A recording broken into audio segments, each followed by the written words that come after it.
Parts এই দেখছেন ধানগুলা আমন ধান, কিন্তু এই গাছ লাল হয়ে যাচ্ছে এবং পচা বেরামে ধরছে মাজরা পোকা।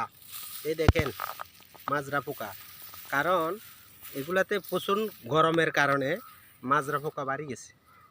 দেখেন মাজরা পোকা, এগুলা দমনের জন্য কীটনাশক ব্যবহার করতে হয়। কীটনাশক তার ভিতর প্রথমত যে এই যে দেখছেন, এই যে দেখেছেন কীটনাশক নাইট্রো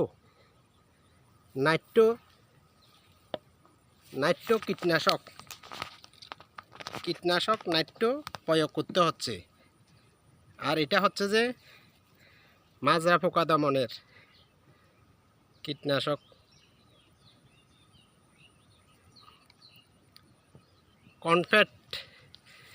কনফেটটা মাজরা পোকা দমনের জন্য, কনফেট 500 মিলি। এটা হচ্ছে যে অটো গ্রুপ কেয়ার কোম্পানি।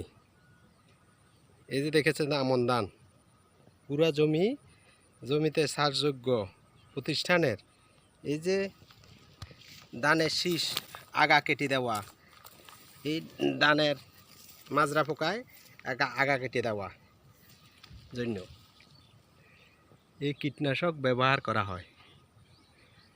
এর ফলে প্রচুর পরিমাণ ধান আগাছা পরিষ্কার হয় এবং মাজরা পোকা চলে যায়।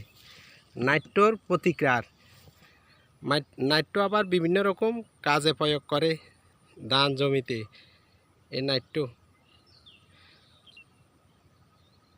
কৃষি সাহায্যযোগ্য প্রতিষ্ঠান, আপনারা সবাই এইসব কৃষি সম্প্রসারণ প্রক্রিয়াধীন যে কোনো সাহায্যযোগ্য চাষাবাদ লোকজন, গরিব নিরীহ মানুষ চাষ করে থাকেন 2 মুঠো খাওয়ার জন্য।